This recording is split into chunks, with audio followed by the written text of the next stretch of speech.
Hello, everyone, and welcome to another match reaction show on Football Talk Podcast. My name is Ozzy, and I'm your host for this evening. Not the result that we wanted, as Liverpool suffer their first defeat in the Champions League, losing 3-2 to PSV. But look, it's not end of the world, so let's go through the game, and I'll then present the player rating. This is also a calling show, guys. So if you'd like to come on and have your say, a link has been pinned in the live chat. So I'll bring the callers on after the player ratings. So let's go through the game. So in terms of the first half, for me, it was a bit of a strange first half as it started as a bit of a ball fest with Chiesa producing the only real chance in the opening 20 minutes. He takes a shot from outside the box, but hits it straight at the keeper. But that ball fest transformed into a goal fest, and Chiesa was the catalyst. He gets fouled inside the box by Veerman, so a penalty was awarded.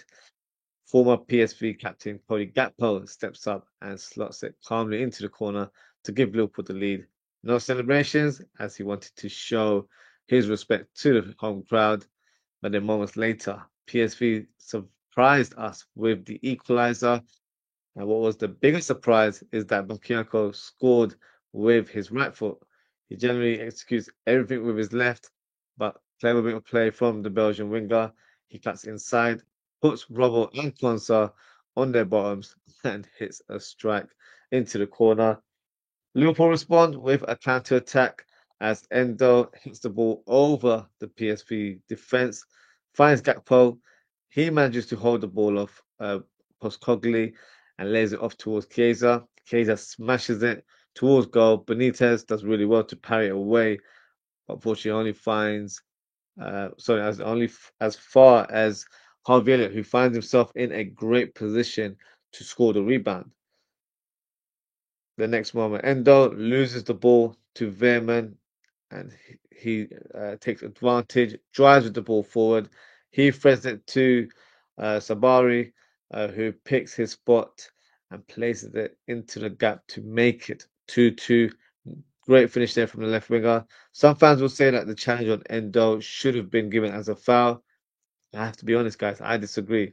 I think in that moment, he just simply wasn't strong enough, and that's it. It wasn't a foul for me. But just before halftime, PSV managed to nick a goal and take the lead.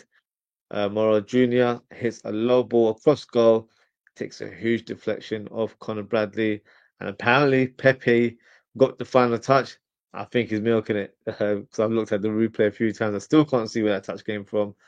But every striker will claim it, whether it's true or not. So that's another goal to his tally, and that gave PSV the lead just before half-time and probably the perfect time to do so. And in the second half, not much to report in terms of the game, as all the action happened in the first half. And the game for me was quite flat in the final 45 minutes. The only highlights was the fact that our young centre back Nalo came on for a few minutes and received a straight red card. I thought it was quite harsh, as I think Kwanzaa was running at full speed to cover ground and maybe would have challenged the attacker. But at the same time, I do see why the red card was given. And the other highlight was me trying to stay awake during the watch along, as I was pretty much dozing off live on stream. So not a good look for me. But overall, of course, no one likes to lose. Is my blood boiling right now that we lost? No, not in the slightest. I wouldn't quite say that I don't care about today's result, because I said in my match preview, I wanted us to create history and get 8 wins out of 8 in this new Champions League format. But look, it wasn't to be. The positive that I can take from this game is that a lot of our youngsters got some playing time, especially in the Champions League. So now they've gained valuable European experience, and it's a huge moment in their careers. And we finished first in the top of the table and, you know, completed the first phase of the competition in a good position. So, big question is, what does that mean in terms of the next round? So, who will be facing? So, what I can do now is I'll go through the league table and we can see who's gone through automatically, who's qualified for playoffs, and then I'll show you another screen that will showcase what the playoff games will be.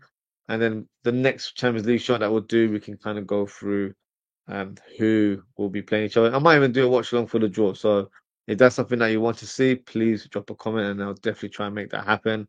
So let's share the graphic of the final standing in the Champions League table.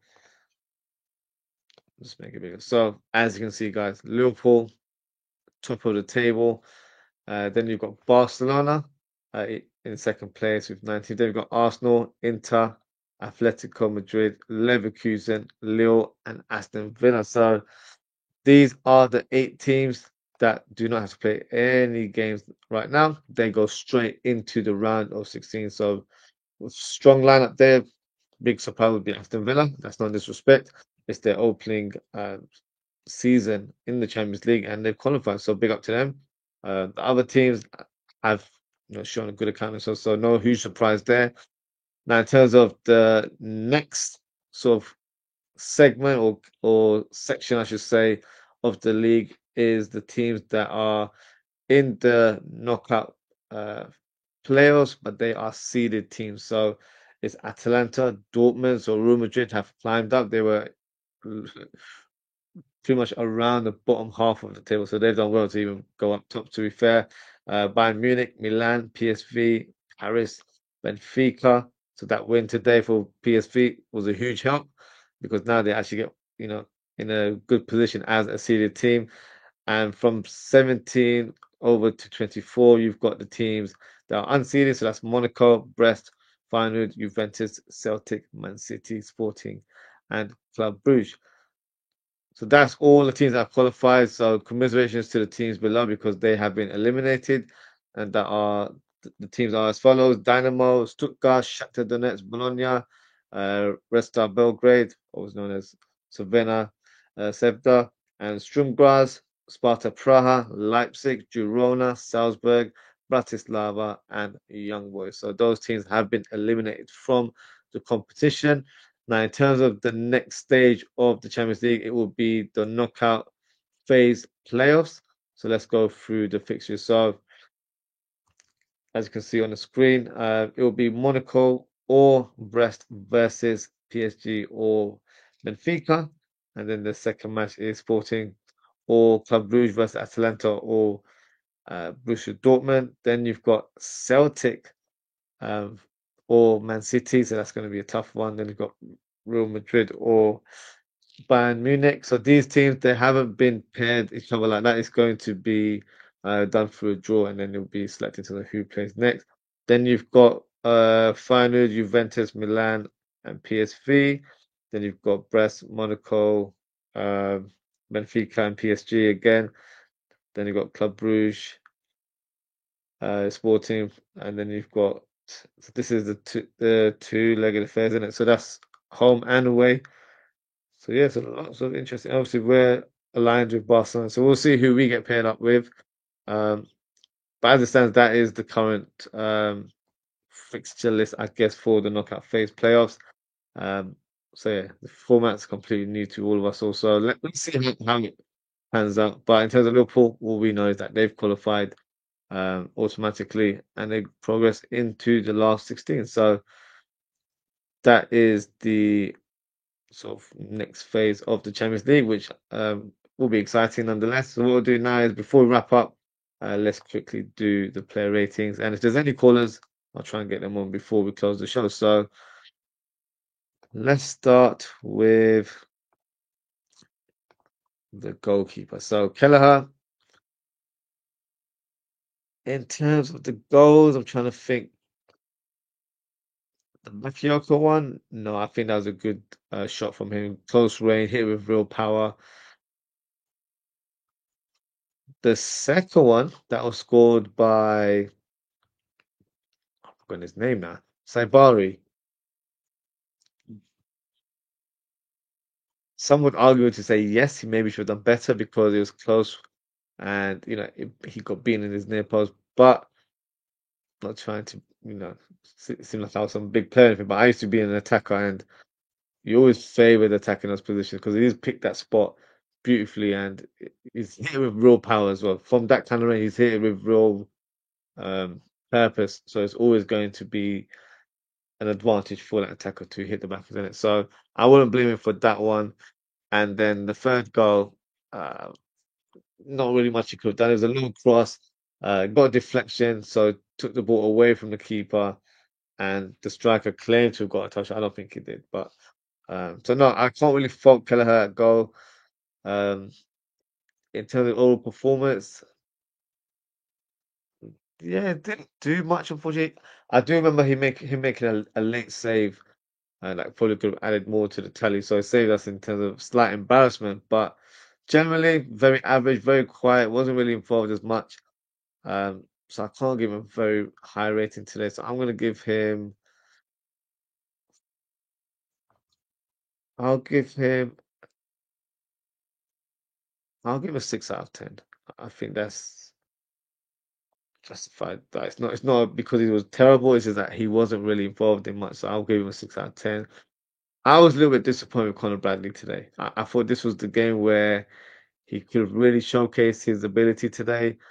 There's a lot of we've had McConnell, you've got other players that came on. Jayden Danns led the line today. So, there was a lot of players that were inexperienced, and Conor Bradley, despite his age, is not one of them. He's actually played a lot of games for Liverpool, so I feel like he really should have taken charge today. The second half, I'll be honest with you, he was completely anonymous. In the first half, he tried to make things happen. He was inverted a few times from what I noticed. But no, generally wasn't the best, and his crossing, I think his decision making was quite poor. Delayed a lot of crosses. His delivery was quite poor. He barely beat the first man at times. So for me, I was quite disappointed with Conor Bradley's performance today. So in that regards, I'm gonna give him a 4 out of 10. Kwanzaa uh, did okay. It wasn't a great game. Let's be brutally honest.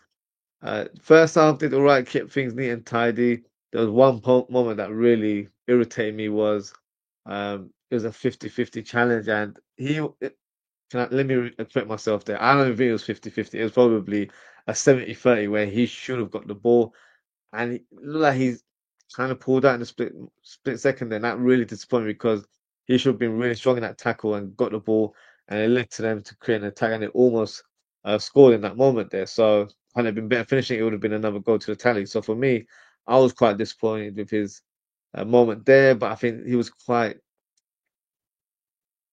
wasteful with possession. There was another part of his game that really frustrated me actually, where he was dribbling with the ball and gave the ball away on numerous occasions, ran into players rather than glide past players. And for me, he's overdoing that.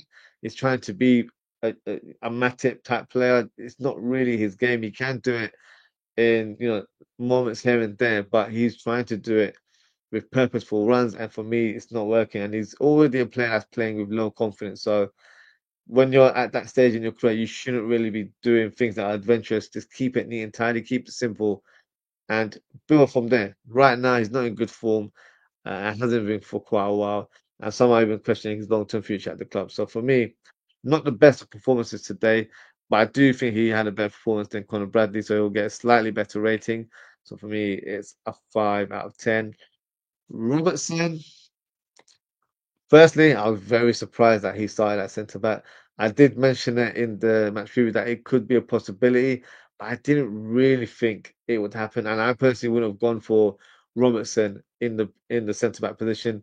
I would have started him at left back, and then I would have I think I had Endo in my centre back position there alongside Kwanzaa, and then I had McConnell and Morton in my double pivot. So for me, that would have provided a better balance in this team. But Arne Slot went for the brave decision of playing Robertson, not even in the back three. He played him in the back two. Um, it started off well, can I be honest? It started off where he was pinging some good balls over the top and looked very comfortable in possession. But then you saw the inexperience of him playing at centre back. Uh, for the goals that occurred in the first half, and even before that, in terms of attacks that happened through PSV, he was keeping a lot of the players on side. So for me, that just shows that, everyone says he's a leader and all this. He is in terms of his spirit and how vocal he is on the pitch. but in terms of being a leader of a defense line, he's not that guy because he's not leading the defense. He's not making sure that everyone is, positioned in a line as they move together. He was the one that's keeping everyone on side. So you could tell he was a fullback playing in the center of that position because his tactical awareness wasn't there, and I feel like that led to those goals being created, and that's why we weren't able to counteract and stop those attacks from happening. So for me, not the best of performances there. And then after that, uh, got a bit wasteful. Made a few challenges. So I can't be too harsh on Robertson. Like he did, I remember he was had a foot race with Bakayoko and did well in that moment. Um, so no, not a great performance, but you know, he's had worse. Let me put it that way. So I'm gonna give him 5 out of 10 as well. I think Quans and him were like for like. There was not too much to separate the two. Simicast was probably slightly better. He didn't get, cooked by Bakayoko or anything to that nature. I just didn't. I didn't seem as defensively assured today. Uh, Bakayoko got the best of him a couple of times, gave away a few fouls as well, which didn't help. From an attacking point of view, not as involved as he normally is. So for me, a bit more of a quieter game from Simicast, which I expected a bit more. So in that regards, I'll give him a 6 out of 10. McConnell actually really impressed me today, and whenever I watch him play, I always feel like we've got a good player there, a player that should probably get a bit more game time, if in my opinion. I was even thinking earlier on, if Morton was to decide to leave in the summer, uh, he wouldn't need to be replaced because I would just promote McConnell and then sign another midfield on top because I feel like McConnell, to have around the squad or around the fringes, he's a good player. I feel like he's got a great first touch. He's got a good turn of speed as well, and he's got a good range of passing. Makes the right pass. He doesn't go for Hollywood pass. He keeps it neat and tidy. So I was very impressed with his game today. I thought he did really well. Has a good engine on him as well. So in terms of his rating, I'm gonna give McConnell. I'll give him a 6.5 out of 10. I was very impressed with him today. Um, Endo had a decent game. He did struggle at times in terms of the physicality. The goal that took place, I think it was the third goal, second goal, sorry, where he got pushed down and it led to Sabari scoring. I didn't think that was a foul. So I know some fans will disagree with that. I don't think that was a foul at all. So it was just one of those things where he wasn't strong enough in that challenge. He pretty much got nudged off the ball. So for me, that is not a foul, and the decision to continue was the right one. But overall did well. Did get exposed a few times when he was playing a lot deeper. So he also played in centre back, played in midfield. So not as dominant as I would like to see in the doing on the pitch. And I think there were moments where they got past him quite easily as well. So he's needs to improve that area of his game where he needs to be the one taking charge in terms of the pressing. And when he gets pressed on, it doesn't bode well sometimes. So for me, average game check, I'll give him a 6 out of 10. I don't think it was bad, but I don't think it was great either. Elliot for me was one of our better players, if I'm being honest. Didn't really showcase his full sort of capacity, in my opinion. Um, got involved in the play quite a bit. Had a free roll, was on the left side at times, on the right side, through the middle. Uh, for me, what let him down today was that his final ball wasn't the best. Whether it was played too hard, too much power, or it was uh, underplayed, or he didn't have his range today in terms of his passing. Obviously scored the goal, which was a good finish there. Not a difficult one, of course, but still hit the back of the net. Um, I feel like he was trying to make things happen. It wasn't his best game, but I do feel like he was one of our better players. So with that, I'm going to give him a 7 out of 10. Chiesa for me was very good today in terms of how he performed. I still don't think he's 100%. If you're asking me as a percentage, I think he's 95%. He's almost there. And the penalty that we got was all down to his play because he had to get past the fullback. I think it was Moro Jr. Moro Jr. thought he had the ball, but no. Chiesa was persistent, nicked the ball off him, got past him, And even when he more regained the ball, I mean, he passed it to Veerman, and then you saw Chiesa chasing Veerman, and with that, he ended up getting fouled, and we got the penalty. So that shows perseveration uh from Chiesa. He was persistent. He showed great energy in terms of off the ball with his pressing, and really tried to make things happen today. Had a few shots in the first half that he could have scored. The one that Alien up scoring could have been a Chiesa goal if he scored. I remember him having one moment where he controlled the ball with his right foot and then he just went away from goal. So he had to kind of stretch in terms of his shot there. But generally, I thought it was a good performance from Chiesa. Um, Positive that he, played the full 90 minutes. Um, so hopefully he'll be involved in the upcoming fixtures. But I was very impressed with him. Good to see him playing to his level.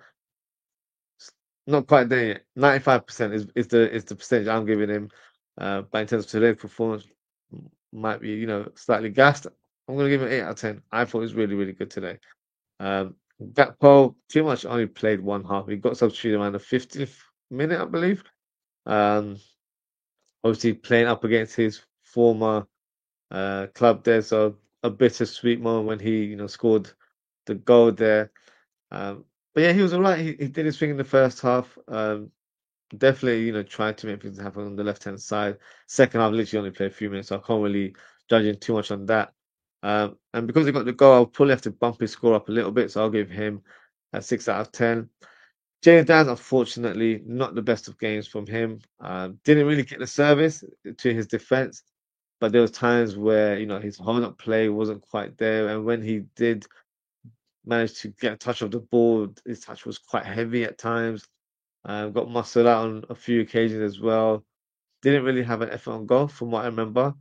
Um, so no, for me, it just showed that he's still quite raw. He's not quite ready to be fully involved in the first team. Like he's a good player to have around, and he's a good player to have off the bench. But I don't think he's in the capacity to be a starter for Liverpool's first team. So for me, still a lot of work for him to do. I still feel like he's got a future at the club, and maybe a loan move in the summer would do him great in terms of his development. Start playing more men's football rather than under 21s and all that sort of stuff. So now in terms of his performance, yeah, it wasn't his best. I thought he was very, very poor, to be quite honest with you. I'm trying not to be too harsh here. So I'm going to give him a 5 out of 10. So that is my player rating. Now, in terms of the man of the match, you can already see who got the highest score. For me, it has to be Chiesa. I was really impressed with his performance. The positive spark in our team. So that's why I've given him my man of the match today. So drop a comment, let me know what you guys think. Now, in terms of the substitutes, there weren't too many that were involved today, but I'll briefly discuss them with you. So, first was Morton. He replaced Cody Gakpo. Let's hope they're all on this website. And then we've got Neoni for Robertson. I'll put the players in their correct positions as well, guys. And then you have Nalo for Dan. So I know Nalo's not in this one, so I'm just going to change his name to uh, Nalo. I have no idea what shirt number is, so I'll just leave it at that. Um, so yes, let's put the players in their correct position. So Hayes ended up going to the left. He ended up going to the right. Morton played a bit more further up, which is a slight surprise for me. Um, and then Yoni ended up being a striker today. So yeah, a bit all over the place in terms of where we were. Okay, so let me just get rid of his scores because he doesn't have a score yet. Let's start with Morton because he played pretty much most of the second half.